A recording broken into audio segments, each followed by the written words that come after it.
Hello and welcome. I'm Suma Katauka and you're watching the World Report on NewsX World. Let's take a look at the top headlines of this hour. The U.S. Justice Department releases 3 million pages, 180,000 images and 2,000 videos linked to Jeffrey Epstein. The release comes after a missed legal deadline, with officials saying it ends a major review to ensure transparency. The U.S. government enters a partial shutdown after Congress fails to pass the 2026 budget. Lawmakers signal a quick fix as the White House moves to ratify a Senate-backed deal next week. According to a statement by the Danish Foreign Ministry, Denmark will reopen its embassy in Damascus after a 14-year closure, with Foreign Minister Lars Løkke Rasmussen saying embassy will resume operations to better monitor developments and boost cooperation with Syria. The U.S. Chief of Mission for Venezuela is set to arrive in Caracas as the government proposes a broad amnesty law. Acting President Delcy Rodriguez says the bills could free hundreds of political detainees and transform a notorious prison. Iran says it is ready for fair and equitable talks with the United States as regional tensions continue to rise. President Donald Trump refuses to rule out military action, while Tehran says negotiation cannot occur under threats. According to Palestinian health officials cited by media reports, Israel has carried out its heaviest airstrikes in weeks on Gaza, killing 27 people, including 3 children, in attacks on a police station, homes and tents as fragile U.S.-brokered ceasefire holds. According to local officials, at least 200 people were killed after heavy rains triggered devastating landslides at a mine in Eastern Democratic Republic of Congo, which is controlled by M23 rebels, while authorities warned the toll could rise as rescue operations continue. According to international media reports, Guinea-Bissau opposition leader Domingos Simões Pereira was released from jail on Friday after months in detention, following the November military coup that ousted President Umaro Sissoco Embalo just days after presidential elections.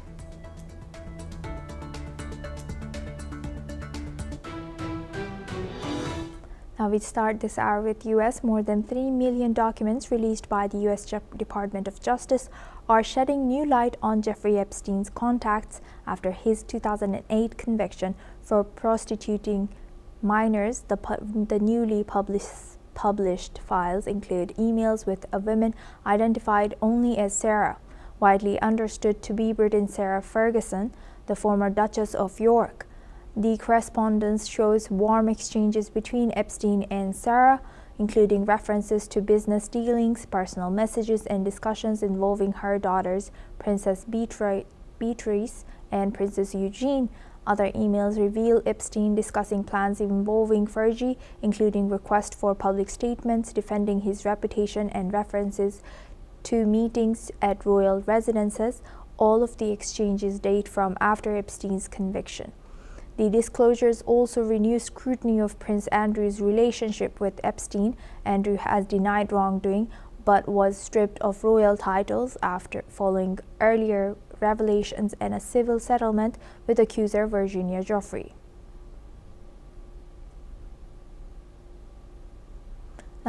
Now we move on to Russia-Ukraine. Russian President Vladimir Putin's economic envoy Kirill Dmitriev began talks with U.S. officials in Florida today at 8 a.m. EST, according to a source close to the matter. Dmitriev, who has played a key role in negotiations related to the Ukraine war, confirmed his return to Miami on Instagram earlier, though he did not provide further details about the discussions. Reports noted the early start of the talks. Dmitriev's involvement signals ongoing diplomatic efforts between Russia and the U.S., particularly in addressing economic and security matters related to the ongoing conflict in Ukraine. This comes after Ukraine and Russia concluded a second day of U.S. brokered talks in Abu Dhabi on 24th of January, though without an agreement. The sides have expressed openness to continued dialogue, which is continuing today.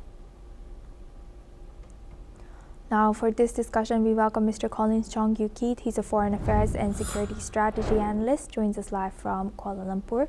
Thank you very much, Mr. Collins, for joining us. Thank you, Suma. Thank you.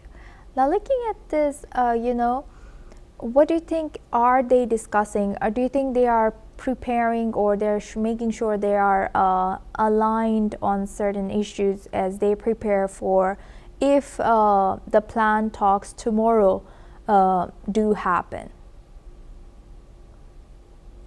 Yes, we have seen how this is important for both sides, especially for Russia, to prevent further escalations, to lock in time as a critical resource now.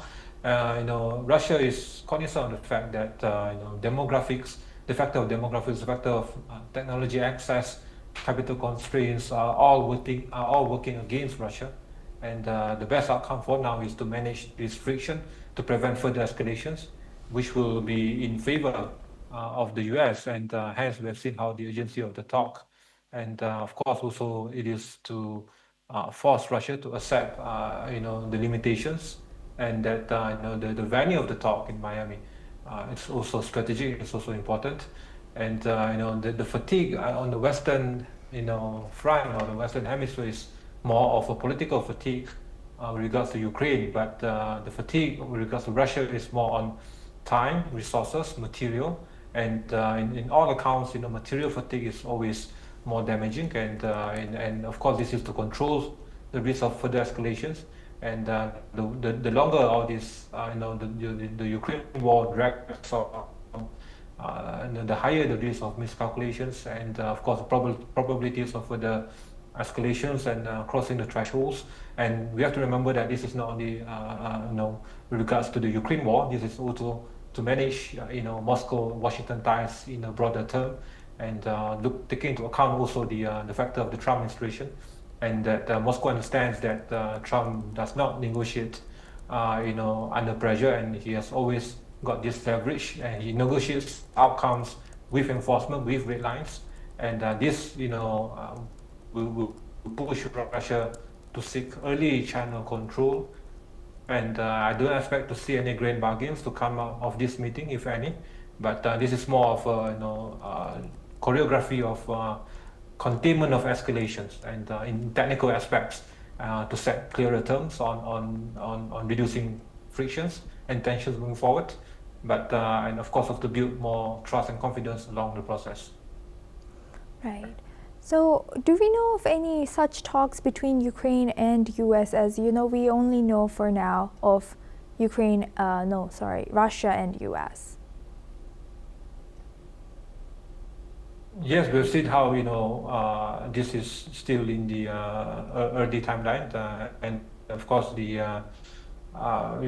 whole equation has always been on the urgency of building enough momentum and trust-building process, especially on the Ukraine conflict. And we have seen how also this is important, as it is also with ongoing in parallel with other talks now being held. And this is also meant as a subtle message also to European powers that the Trump administration still calls the shots in terms of having this leverage and direct factor in terms of in this Ukraine conflict. And that this importance of bilateral talks between Moscow and Washington have always been at the higher forefront in terms of having this clarity and weight, as opposed to the European push and this symmetry and this unified European stance. And of course we have seen how this is also important to have these parallel effects in terms of giving an added factor, both in terms of pressure and also both in terms of the urgency for Russia and also for Ukraine to push forward in this critical few weeks timeline for the talks on Ukraine in particular.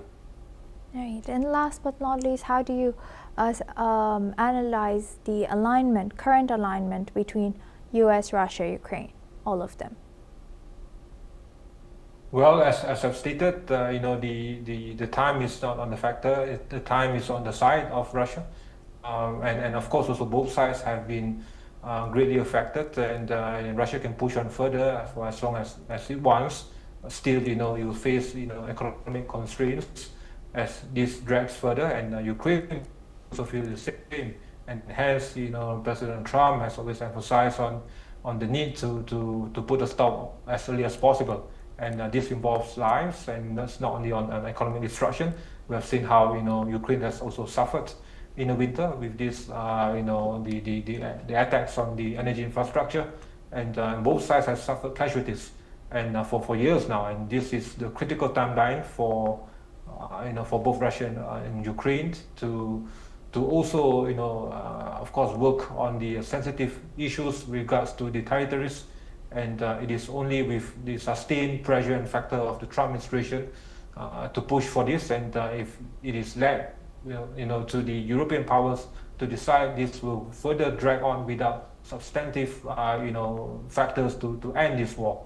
And this is, and President Trump has not got the long overdue credit for this. And if it is up to the current conventional status quo, where this is being being led to the European powers to decide on this, then the probabilities of this agreements, of these talks to succeed would not be high. And of course this will drag on further with regards to these conventional methods being used. But and we see that despite repeated failures, despite repeated frustrations throughout the past couple of months, President Trump will still continue to soldier on to seek amicable solutions. And for both powers also, both Russia and Ukraine are also cognizant of the fact that without the involvement of the US, without involvement of President Trump, both will suffer greatly in the long run if it's left to Brussels or to Europe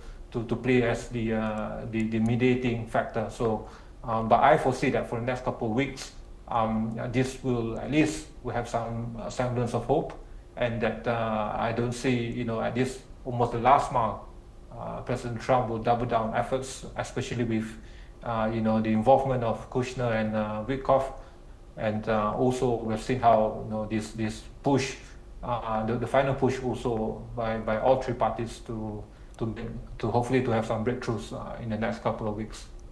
Right. Thank you very much, Mr. Collins, for sharing that. Please stay with us as we come back to you for our next discussion as well. Now, moving on to Japan, British Prime Minister Keir Starmer has met with Japanese Prime Minister Sanai Takaichi in Tokyo today, focusing on deepening the strategic ties between their countries. The leaders have discussed key issues like economic security, defense, and regional stability, particularly in the face of China's growing military influence. They have highlighted plans to diversify supply chains for critical minerals and reaffirmed their commitment to a free and open Indo-Pacific. Prime Minister Starmer has also invited Prime Minister Takaichi to visit Chequers, the Prime Minister's official country house. This is Starmer's first visit to Japan as a Prime Minister, reflecting the strengthening relationship between Tokyo and London. Let's listen into both the leaders. 経済安全保障パートナーシップの文脈では、重要鉱物の輸出規制への国際社会の懸念が高まる中で、重要鉱物を含むサプライチェーン強靭化のために、同志国全体で連携していくことが急務であるということで一致しました。今、やるべきことを日英で力強く推進してまいります。こうした協力の歩みを踏まえて、日英の協力をさらなる高みに引き上げ、これからの時代における両国の協力を一層進化させていくことで一致しました。でまた、キアからはチェッカーズと呼ばれる英首相公式別荘へのご招待をいただきました。Thank you. We are both proud trading nations, so we have a clear interest in maintaining free and predictable trade and a free and open Indo-Pacific to ensure our businesses can thrive in a turbulent world. So we're going to work together to support the institutions which help to provide the stability and predictability that our countries need to flourish. That includes expanding the CPTPP and deepening its cooperation with the EU. And it includes building more diversified supply chains in key areas such as critical mineral. Now we welcome back Mr. Collins Chongyu-Keith. He joins us live from Kuala Lumpur. Thank you very much, Mr. Collins, for staying with us. Now, looking at this, despite calling China a threat again and again, Prime Minister Keir Starmer has visited China and then Japan. So why did he do so? Well, we've seen, the UK is now further trapped in terms of economic stagnation, and it will need to build, further, friend-sharing efforts and fallback options for its economic resilience, especially in these critical sectors of supply chain security, energy security, and critical minerals. We have seen how the visit to China is part of the push to also expand this new opening and to reset ties with China.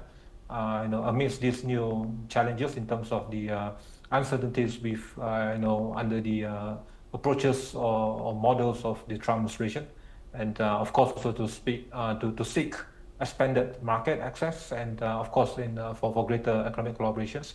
But we have also seen how this is balanced with the subsequent visit to Japan and this drive to secure greater synergy and critical minerals collaboration with Japan, and this is also part of the continuation for the UK to increase this strategic presence in the Indo-Pacific, and of course anchoring Europe and of course especially UK in the overall larger Indo-Pacific industrial security, and of course to uphold the rules-based order, but more importantly to ensure that the returns to the UK in terms of the security of this supply chain resilience and the access to critical minerals. And this deal with Japan is also being used as a narrative, as a subtle message to China that despite the move to reset ties, the UK still has the leverage to continue to enhance ties with what is being considered as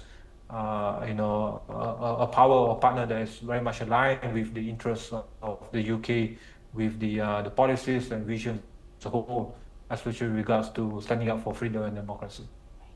With that, I would like to thank Mr. Collins Chongyu-Keith for joining us today and sharing that insight throughout our news. Now we move on to Middle East. Gaza's Civil Defense Agency has said that 4 people were killed in an Israeli helicopter strike that hit a residential apartment at dawn near the Abbas intersection in Gaza City's Al-Rimal neighborhood. According to reports, 3 girls were killed and their bodies were found on the streets. Meanwhile, some Palestinians have reacted. Let's listen into what they have shared. ولا مؤاخذة مدنيين، لا إن في حماس ولا إن في فتح ولا إن هذا. 3 بنات راحوا الله يرحمهم. نايمين في الشارع لقيناهم. عمال جارنا بيقول لي في الشارع لقيناهم في الشارع. يعني أطفال أحباب الله هدول بنات إيش ذنبهم هدول 3 وردات والله الله يرحمهم 3 وردات. أنا مش يعني أنا لسه مصاح من الصدمة اللي أنا فيها. أنا حاسس حالي مصدوم. أنا مش عارف. الساعة 4 الفجر إنه تم الاتصال علينا إنه انقصفت الشقة اللي فيها أختها. فرحنا على المكان لقينا المكان متدمر. الأطفال مرميين من البلكونة كلهم على الأرض. 3 أطفال 3 بنات أطفال فيش اللي هم لأبوهم وأمهم. ولش نايمين أمام الله نزل عليهم الصاروخ بقوموا بحاربوا بيعملوا أعداء. هذول أطفال بكفة شردنا بكفة بهدلنا بكفنا شفنا الجوع شفنا الخيم شفنا التشريد شفنا كل شيء. Now we move on to our next news. Interim Venezuelan President Delcy Rodriguez has agreed to strategic energy cooperation with India, a major development in Caracas-New Delhi ties. The announcement came after a telephone call with Indian Prime Minister Narendra Modi, where both leaders have agreed to deepen cooperation in energy, trade, investment, and other sectors. Rodriguez's outreach follows Venezuela's major shifts since the January 3rd U.S. military operation that ousted former President Nicolas Maduro and dramatically altered Caracas's geopolitical relationships. In recent weeks, her government has passed reforms to open Venezuela's oil sector to private investment, aiming to revive the country's battered economy and attract foreign capital. Venezuela boasts some of the world's largest proven oil reserves, and before heightened U.S. sanctions in 2025, it was a significant crude supply to India. The two leaders discussed expanding cooperation not just in energy, but also in agriculture, science and technology, pharmaceuticals, mining, automotive, tourism, and other areas as well. Modi has said the countries share a vision to take India-Venezuela relations to new heights. Now we welcome Mr. Peter Cardillo. He's a chief economist at Spartan Capital. Joins us live from New York. Thank you very much, Mr. Cardillo, for joining us. Now, looking at this, what economic risks and opportunities might India face in deepening cooperation with Venezuela's energy oil sector amid these ongoing geopolitical tensions and uncertainties? Well, I think it's good news for India. Obviously, making some sort of headways here, but by the same token, we just have to wait and see as how the United States responds to that. Let's not forget that President Trump has said that basically the U.S. is in charge of the oil in Venezuela, and so it's going to be very interesting to see the reaction from President Trump. Yes, and what does Venezuela's energy cooperation agreement with India signal about Caracas's shifting geopolitical alignments? Well, I think it's it's been suppressed for many years, and now all of a sudden it's opening up. I suspect that if India should be able to make further deals and import oil, that it's probably going to be under the guidance of the United States. So basically, if the Indian government makes some sort of a deal, it's not going to be a deal that's going to be too cheap. For instance, when they were buying Russian oil. So I don't think that's going to be the case, but it's an open avenue, and that's that's good news. Right. So do you think that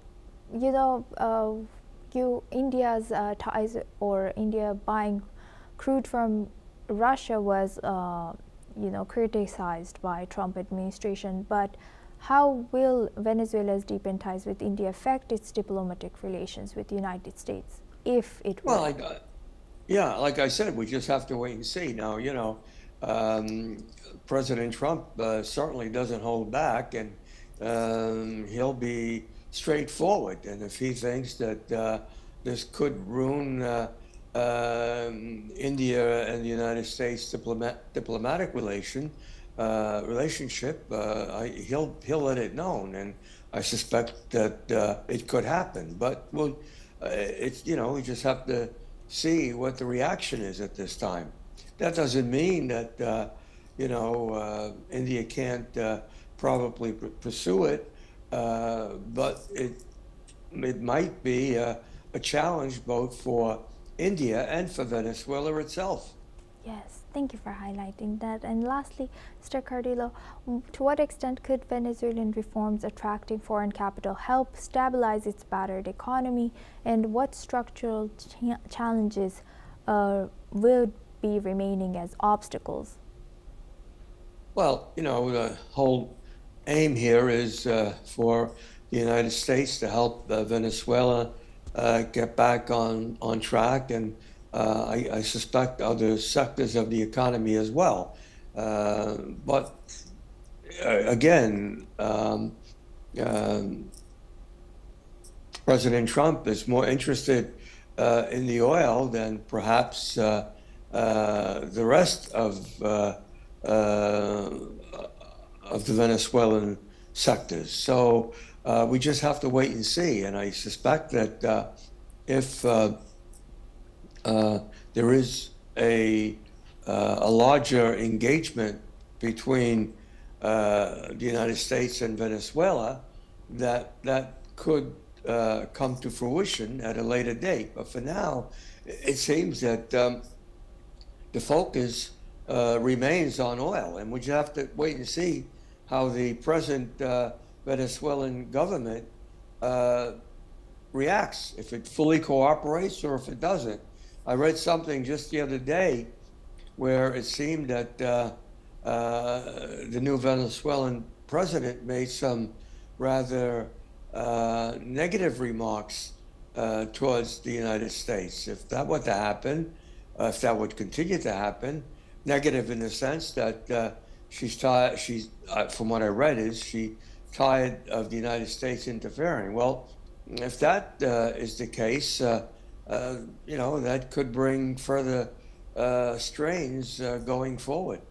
Yes, indeed. Views behind that. With that, I would like to thank Mr. Peter Cardillo for joining us from New York and sharing that insight.